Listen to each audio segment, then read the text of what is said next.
Welcome to Reflection Wednesday. Well, what you have here are the 5 questions I left you to ponder and reflect on last time. Now, again, I just want to make a plea that you learn how to read analytically. Yes, guess what? We've spent all this time on 4 chapters, but it's worth it and it will stick, particularly if you make careful notes that you can find and retrieve.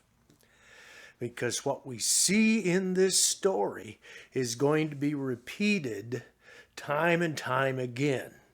We'll see some opposites of this time and time again. But we're going to see that these are the characteristics of people. These are the characteristics that God helps us overcome.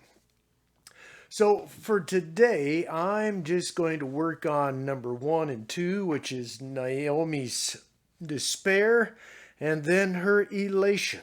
So let's take a look and you can compare what mine is to yours. Here's my list of what causes Naomi's despair. First, a famine.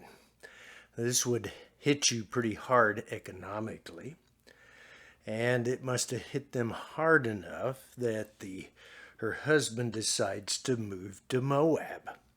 Now there's a little bit of hope in that move, but anytime you move to a different country, a country that's different than your own, there are a lot of questions and possibly fears, and then of course you have to say goodbye to family and friends back home. She has 2 frail sons.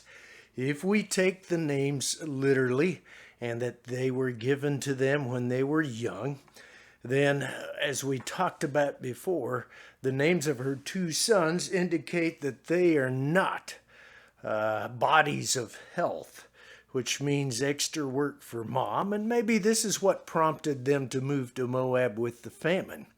These children need some extra food. They don't have inward strength and they need some help.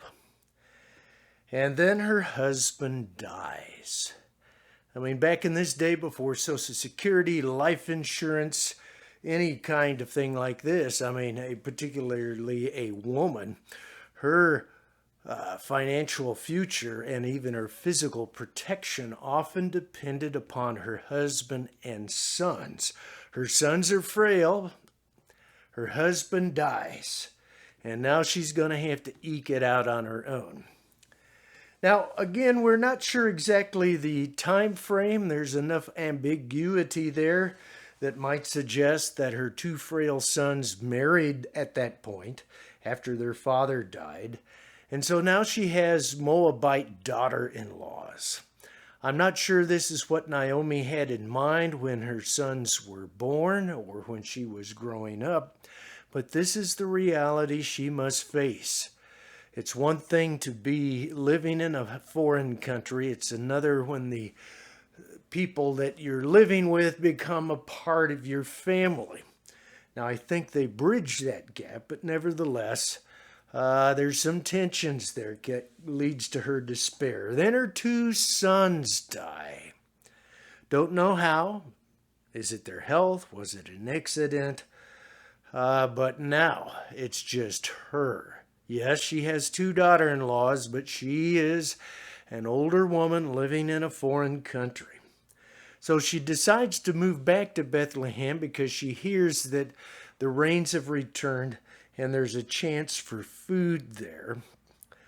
But she's not very hopeful, at least to thrive there, just to survive. We see that in her comments with her daughter-in-laws as she is preparing to go. They're following her and she just gives them the reality as she sees it. There's really no hope for those 2 back in near Bethlehem. And so you ladies need to return to your families because of my age. There's nothing I can do to reverse my situation. And then, of course, when she arrives in Bethlehem, Even though she has Ruth with her, she's still in despair. She wants her name changed to Mara. And fate's reversal. I left full, I come back empty. So this is her despair. Now let's see how Naomi changes from despair to elation, joy. She doesn't seem to be overjoyed with Ruth coming with her, and she doesn't seem all that excited when Ruth volunteers to go and get some grain out of the fields. What does get her attention, and she kind of sits up and takes notice, gets out of her pity party, when Ruth brings home an ephod of barley, or 30 pounds. When she discovers that Ruth has been working in the field of Boaz, who happens to be the nearest kin, then Naomi even perks up more, because now she understands that this fellow who's helped Ruth might be able to help Naomi get out of her financial situation. And so now Naomi can see Boaz as a protector of Ruth. So at least at the bottom line, Ruth can glean in Boaz's field and not be harassed because she's a woman, and not be harassed because she's a Moabite, but that Ruth can begin to continually bring in the food. By the time we get to chapter 3, Naomi has really changed her mind, and now she's not worried so much about herself. She's starting to try to match Ruth and Boaz so that Ruth is taken care of. So we really see a big change there.